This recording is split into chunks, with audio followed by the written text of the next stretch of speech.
Hi, everyone. Welcome to Better Than Brunch. I am Cass. I'm Cherish. And it's just the three of us today, but we are really excited because we're going to be celebrating Denise's newest book that comes out on Tuesday, The Love Connection. The Love Connection, which is one of 3 books in a series that you have called Love and Other Flight Delays. Yes. So there'll be 3 of these that'll be out audio first, and then about 6 weeks after each audiobook comes out, the ebook will come out, and then they'll come out in print next year. So just like all the release days. But the first one is The Love Connection, and it is about Ollie, who is an airport dog groomer. And I don't know if that's a thing. I'm pretty sure it isn't, but I thought it should be a thing. So for romance reasons, it is a thing. And so her and her best friend own a dog grooming place in a major airport based on the Atlanta airport. And she has a crush on a frequent flyer who always flies in on Tuesdays at 11:15 at the gate across from her grooming salon. And she calls it like kind of her Diet Coke break, if you remember that old commercial from the 90s. That's super problematic, but it fits. So she's been clocking this guy. And then one day, dog, whose name is Pepper, who's featured on the cover, escapes. And while he's wet and is running through the airport, dragging a tail and his soapy self, and he runs into the Diet Coke break, whose name is Bennett, and then they meet. So Bennett is a romance author in need of a muse, and Ollie kind of fits the bill. And so they end up kind of fake dating in the airport. And of course, falling in love. He is very risk averse. She is very risk aligned. And so it ultimately comes down to, what are we willing to risk for love and Pepper? And so it's very it's pretty light. Like, it's a little lighter than most of my books. Like, there's definitely some open door fun, but it's more of a slow burn. And I had a lot of fun writing it. So all these books take place in the airport. And so this is kind of the kickoff. Like, what on earth? It's a really unique idea, but what on earth made you just want to write an entire airport world with love?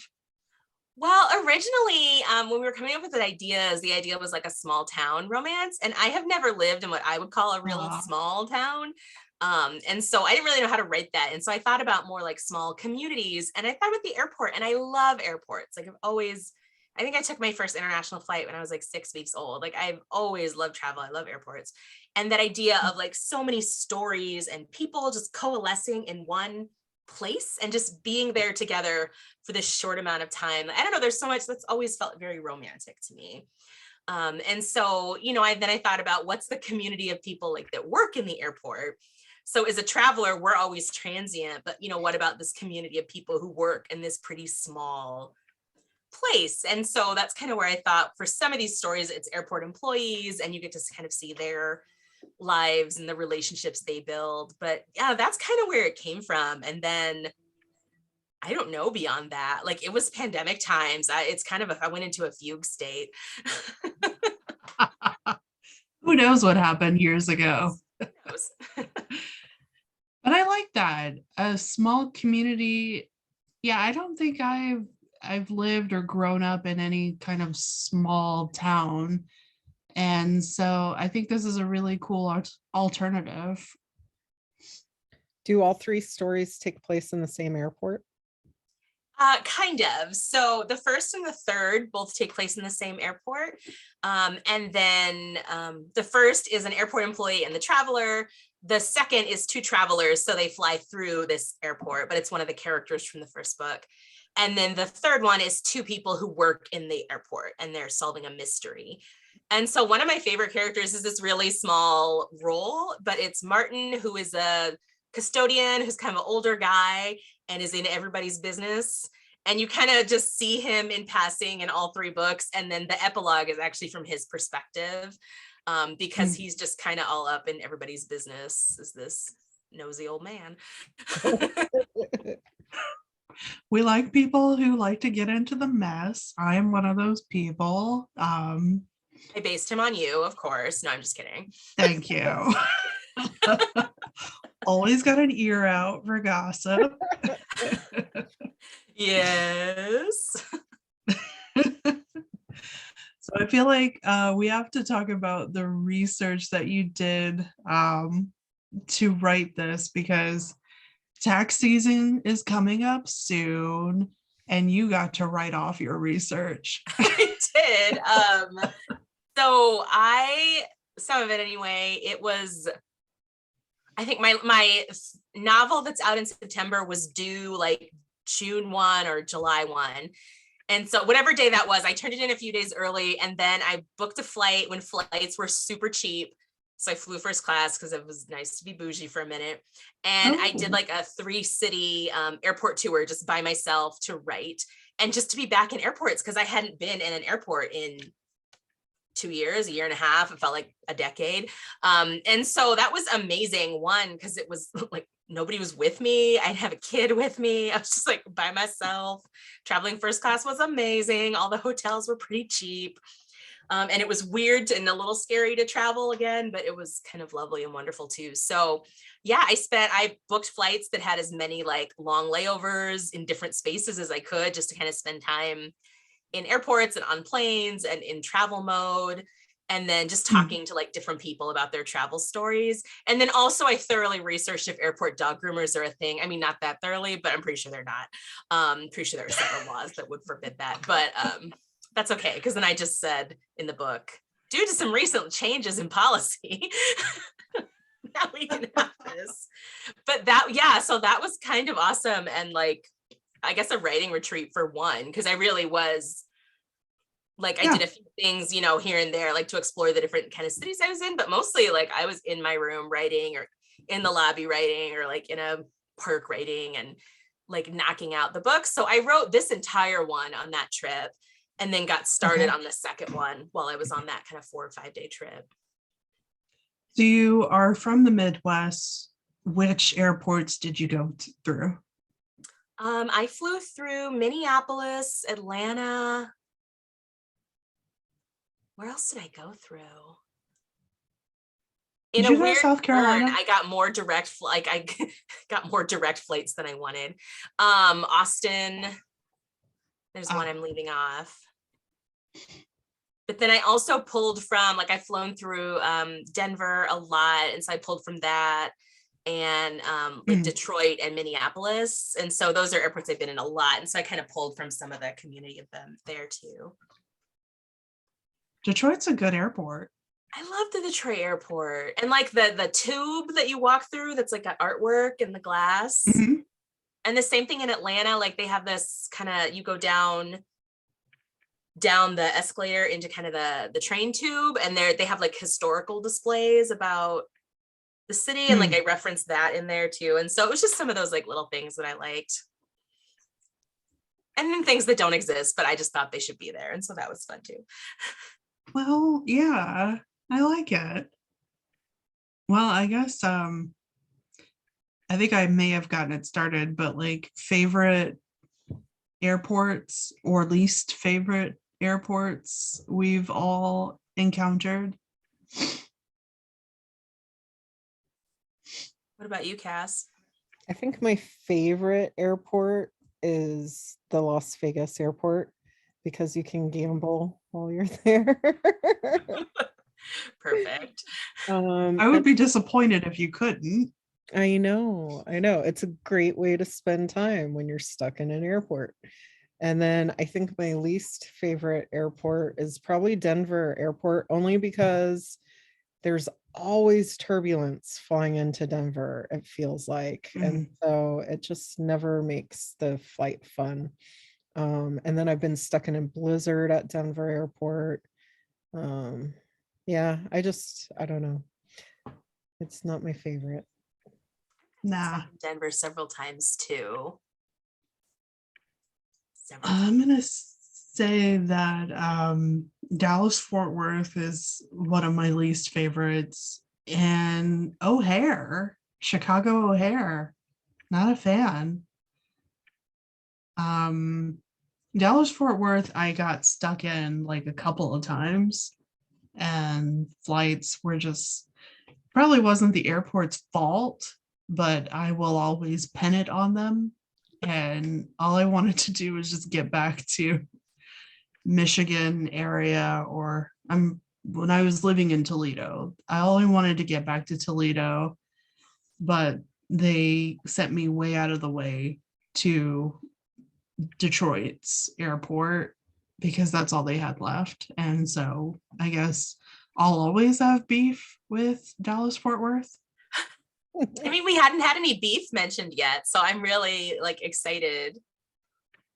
Well, then that's my airport beef. I'll always have a grudge against Dallas Fort Worth. And like I said, Chicago, I'm not a fan of it. It's oh wait. Maybe I don't like a whole lot of airports at all. Maybe I've got beef with the entire airport industry. Maybe I do. The Chicago International section of the airport sucks so bad. We were flying from Las Vegas and we had a layover in Chicago to go to London, and we were walking through the airport and we're like, oh, we'll just get food when we, cross through customs to get to fly out of whatever. All they had was a vending machine, and we were stuck there for and we had already gone through security, so we didn't go back through to get food. Oh no. We were waiting forever. It sucked. I mean, this was back in 2010 or 12 or something like that. So things may have changed since then. But I remember just sitting there going, this sucks, because we were waiting forever. It's gotten better. Yeah. Because the last time I went out of Chicago International, they had a huge food court, like Ray Bayless's place. Yeah, a lot of restaurants and such, but yeah, that sucks. Yeah, it wasn't the best. It was also 4th of July, so maybe, but I don't remember even seeing any kiosks or anything. There was maybe 2 or 3 vending machines. That was it. So, ew. I flew through I think it was the Greenville, South Carolina airport. Is that an airport? I think that's where it was. I only flew through it once and I was exhausted. It was coming a last minute flight, coming home from a funeral. But I just remember being in this airport and thinking, this is the nicest airport I've ever been in my life. Everything was clean and white and freshly renovated. There were outlets everywhere you turned, this glorious cornucopia of outlets. There were restaurants, there were just big windows and you could look out at the scenery. There were rocking chairs. I was delirious. So I think most of this is accurate, but I always look for an excuse to try to fly through that airport again to see if it was as lovely as I remember. And then Atlanta is one of my favorite airports. And I always say it's because it's a big airport that feels like it knows how to be a big airport. And so I went to graduate school in Athens. And so I flew in and out of Hartsfield a lot and then have a lot since then. But I just love the airport. It's so efficient. I felt like I could get through there faster than I could get through my local little regional airport. Well, I guess it's international. We must have one flight to Canada or something, but. When did you go? When were you in Athens? I was there from 2004 to 2006. Okay, nice. Yeah, it's good times, good times, good times. It's a nice, college town, college city. It really was it's it's a small town. There was some interesting I don't know, I really thought it was interesting. It was good for 2 years. I don't think I'd want to live there forever, but 2 years it was excellent. And that my hero in this is British too, and so it was interesting writing a character from somewhere else. He's been in the US for a long time, but the narrator for him is Shane East, who is one of my favorite narrators, who is amazing. He just has this voice that's just butter and honey smeared on me. It's amazing. And January Lavoie voices Ollie, who is phenomenal. I absolutely adore her. And she is the one who voiced my first audiobook. She was Naya. Well, she was everybody in How to Fill Up for a Day. Oh, nice. And those 2 narrators for the first book, and then the narrators for the upcoming books are also amazing. And so that was kind of a cool thing about doing audio, was getting to work with the producers to pick the narrators and choose the voices and write it knowing the audio was in play. Right. Yeah. Does that make a difference in the writing? knowing that, yes, this is going to be on Audible? Do you make up certain turns of phrases knowing that that's just going to sound cuter when somebody reads it? For the first and second one, not really. Like I put in like different like ambiance noise and like announcements that are happening like in the airport, those types of things. The third one, I think I played with it a little bit more. So there's just phone conversations that aren't like, it's not in anybody's point of view. It's just like conversations that they're having, or like Zoom chats. The first time the hero and heroine meet, it's on a Zoom chat. So the first thing he says to her is, "I think you're on mute." And so like those kinds of things, which I think are fun to read. When you read it, it's just a script, but on audio, it's comes to life a little bit more. So I'm excited to hear that. That's in the third one. But the first and second, it's more like a traditional book, maybe with some ambiance. I haven't heard the book yet, so I don't know. I know, that's rough. Okay, so you're gonna have to wait like everybody else apparently to get into it. Maybe, I don't know. So just a reminder, it's coming out on the 6th, which is Tuesday. The 5th, yep, but Tuesday. Oh, the 5th. This is what it looks like. Okay. It's so It's cute. really adorable. And your illustrator will be following you throughout all 3 books, and they are very talented. So, but they are the same illustrator for all of your books, right? Yeah, all my books have had the same cover designer, and I'll get to announce the cover of my next novel here pretty soon, the one that's out in September. Like they just got the almost final copy done, so it's running a little behind, but it's beautiful. I can't remember if I showed you guys in the DMs, but it's gorgeous. I'll show you when we're not recording. So exclusive for us. Yeah, exclusive for brunch members only. Right on. So what was Cool. your favorite experience in an airport and least favorite experience? Either or both. Oh.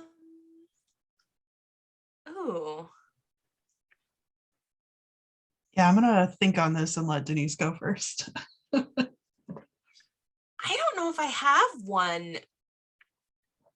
one favorite. Like I kind of always love airports, like being in airports. So I always kind of just enjoy like the time to hang. I'm trying to think of like one specific good one. I was coming back from an interview for graduate schools when I was in college, and I got upgraded to first class, but they didn't tell me I was upgraded first class. They just said, "Oh, we need to change your boarding pass." And I saw it was row 2. And so I got on and I was like, "Is there another row 2?" And they're like, "No, this is your seat. Can we take your coat?" And I just remember sitting in the seat and I like hugged my backpack to my chest, and I didn't put my seatbelt on or anything because I'm sure they were going to make me move.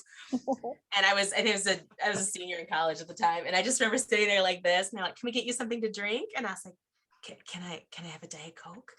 And they're like, "Okay." And then, like all these old men in suits were like sitting around me, and I was just, until like we took off, I didn't like let go of my backpack because I was positive they were going to make me move.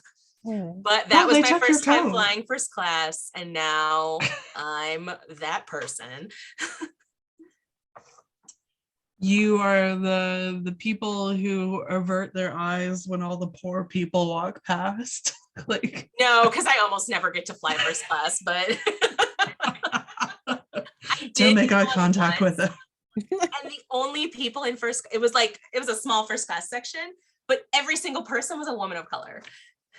And I just remember thinking like, we made it. You love to see it. My least favorite airport story though, I just found out I was pregnant, but we hadn't told anybody yet. And I was super nauseated like all the time. And my grandmother died, and my parents flew out early, and my brother and I flew out together. And I love my brother, I love traveling with him, but we have very different like traveling approaches. And so our flight was late, and we had to run to catch our flight. And it was us and 2 older women. And so we're hauling it as much as I can haul it, newly pregnant and nauseous, and me. My brother, on the other hand, is a firefighter and in the Army or the Air Guard. So he's like hightailing it. And then we missed our flight and like had to be stuck in the airport and got diverted to LAX and then had to drive through like rush hour traffic to get where we were going, all of this. But the whole time I'm like ready to just lose it, but I can't tell him why. So he's like, what is wrong with you? And I'm like, nothing. Nothing. Just the whole time. And ready to throw up. Oh no. Yeah. So that was just, it wasn't the airport's fault. It was just like a miserable feeling, but also fun because it was my brother and he's fun, but yeah, probably yeah, I mean, worst I could think of. That was in the Denver airport. Sometimes these stories have a lot to do with the people that you're traveling with, who can either make it worse or better. Sometimes a travel partner can tip the scales.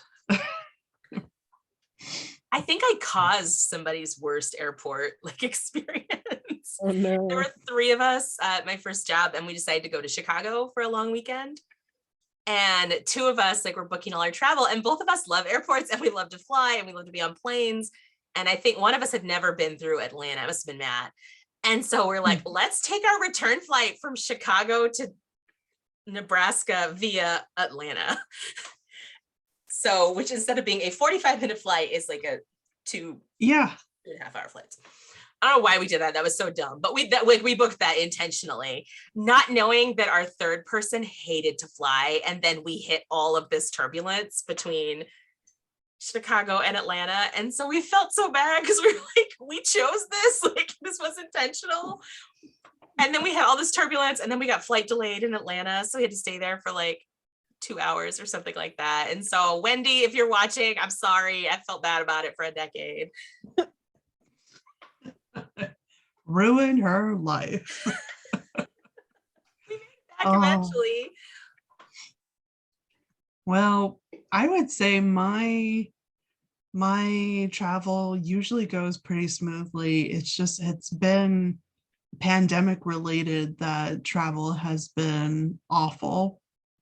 The first pandemic that I blindly flew in was 2009's SARS.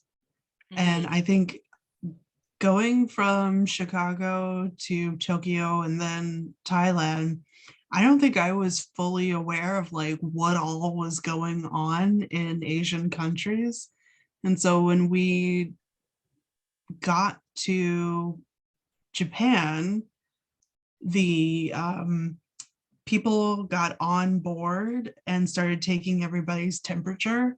And I'm just like a dumb 20-something-year-old who's like, ooh, what's going on? And it's like a global thing. So everybody's getting their, the temps taken. And the lady cat a corner, like across the aisle, she had to be taken elsewhere or quarantined. And I thought for sure, like, oh no, will I be quarantined? I wasn't. I guess that's how silly and stupid I was. But I managed to get off the plane in Tokyo and hang out in the airport with a mask on. That was my first time wearing a mask in public for any reason. And yeah, that's wild. So I guess I did have pandemic travel experience before this one. And then I would say Copenhagen airport last year was a bit stressful because people had to get visa stuff stamped or custom stamped on your passport, and also do like the temperature taking and do you have your vaccines and all of the shenanigans. So we almost missed a flight to come to America because of that. But we were lucky and we got through okay. But yeah, illness, global pandemic stuff has always managed to get me. Otherwise, I have pretty okay flight experiences, except for Dallas, Fort Worth. Where you previously mentioned beef. Yeah. I think Cass, what about you? I think my favorite random flight experience was we had decided to take a trip to the Big Island, Hawaii, and our landlord was a pilot for Alaska.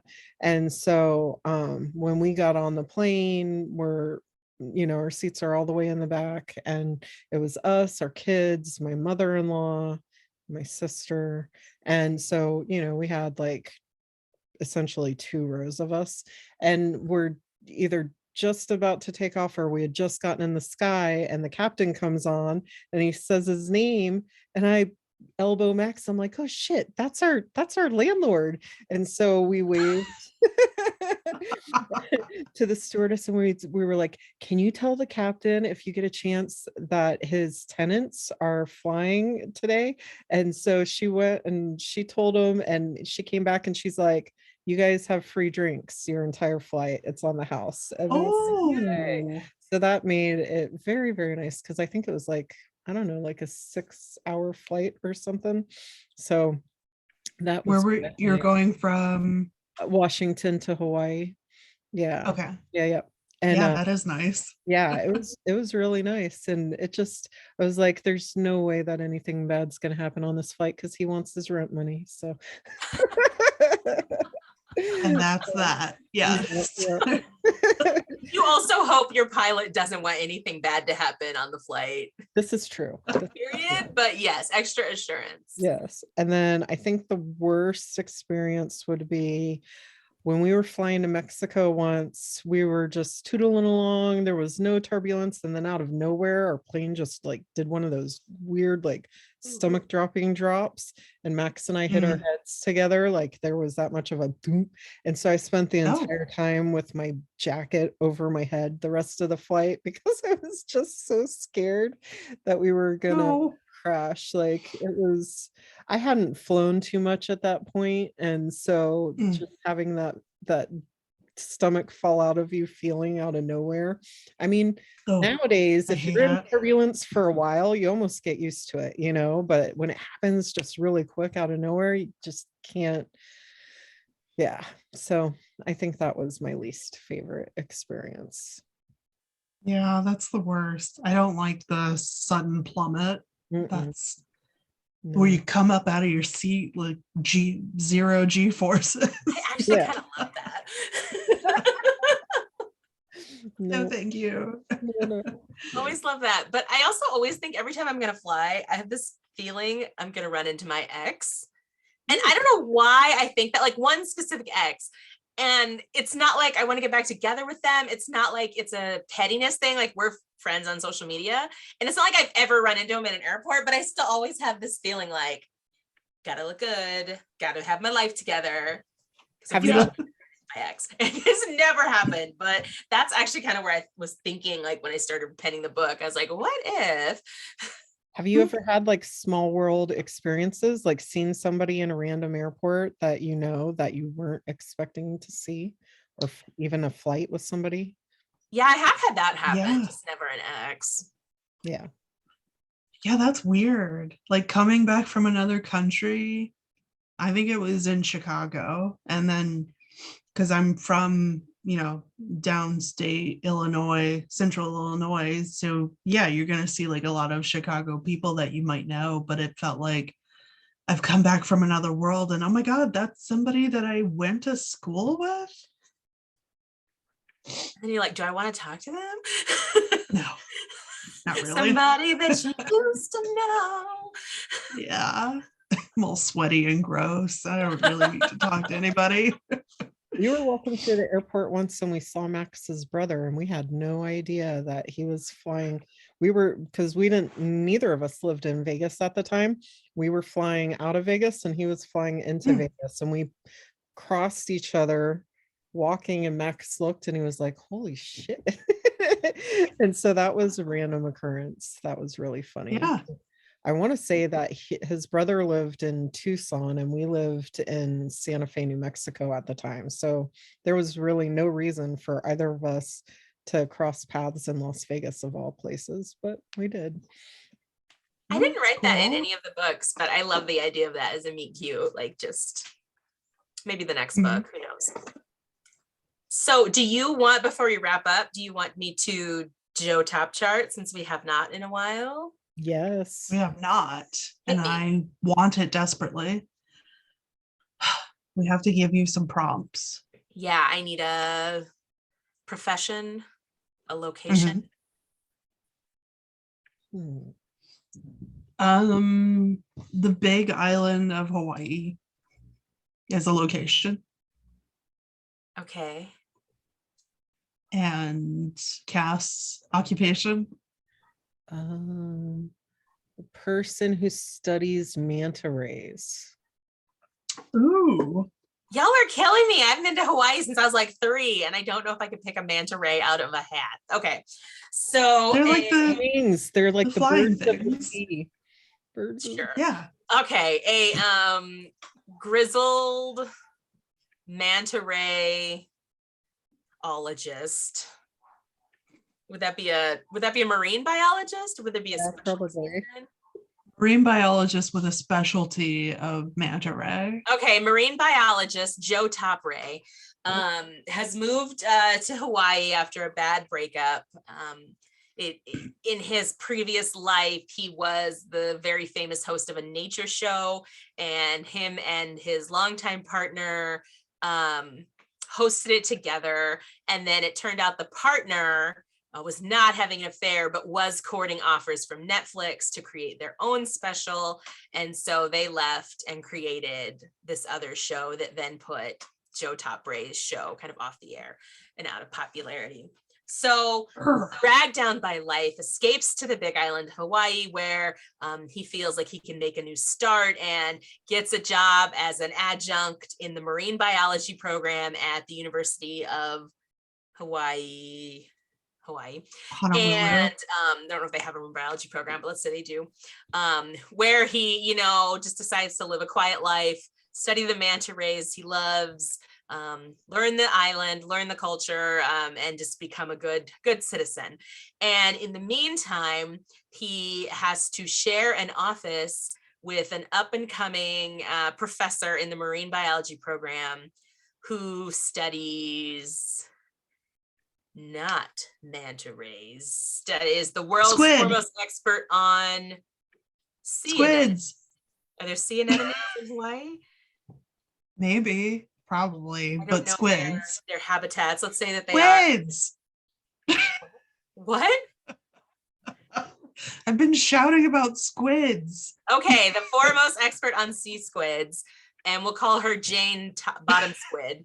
And Jane Bottom Squid is in it to win it, like competitive, top tier. No one's gonna outshine me. And then she has to share an office unexpectedly with this former celebrity. And it's very much an enemies to lovers kind of thing. They really don't like each other. She doesn't like how laid back he is, how chill he is, how unmotivated he seems.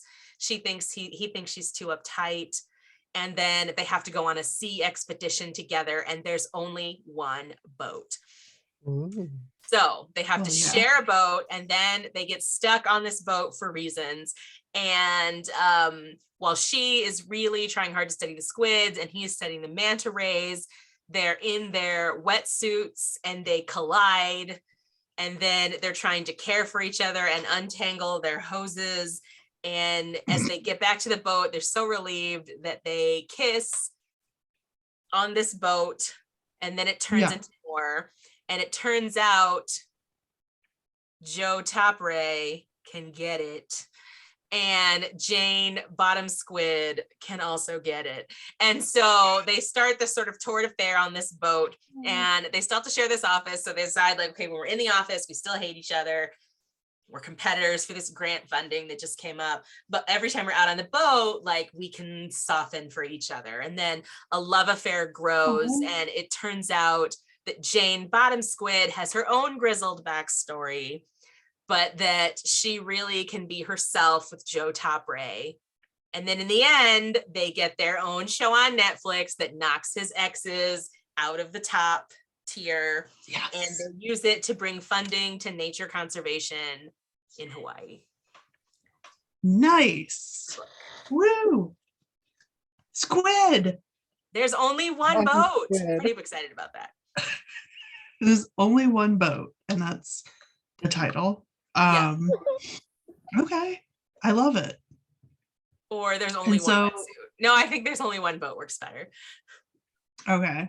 So we do have like maybe danger banging happen when they're tangled up underwater. It could be a little dangerous. Maybe somebody gets the bends, because I feel like to study squid, you might have to go deeper. And Yeah, maybe, you do. oh my God, maybe bottom chain squid runs out of oxygen before coming up, and Joe Topray has to like give her mouth to mouth. Yeah, that would be fitting. The danger banging could work. Also, I'm pretty Okay. sure my parents are gonna watch this and they're gonna hear me say danger banging. That's fine. It's fine. It's fine. So yeah, that will be the story, and then it will all be all about how we show vulnerability to others and how working together we can be stronger, and danger banging in the boat And saving ocean creatures. and conservation. Yeah, That's And everything. conservation. it's got it all. I love it. Yeah, I mean, clearly that should be my next novella. All right. Well, you've done it again. Damn it. Williams has done it again. This is why I missed this the last couple times. My son was ill the last time, so I wasn't able to record with you all. I missed this. I know. You need to have just a Well- little novella of like all the different Joe stories.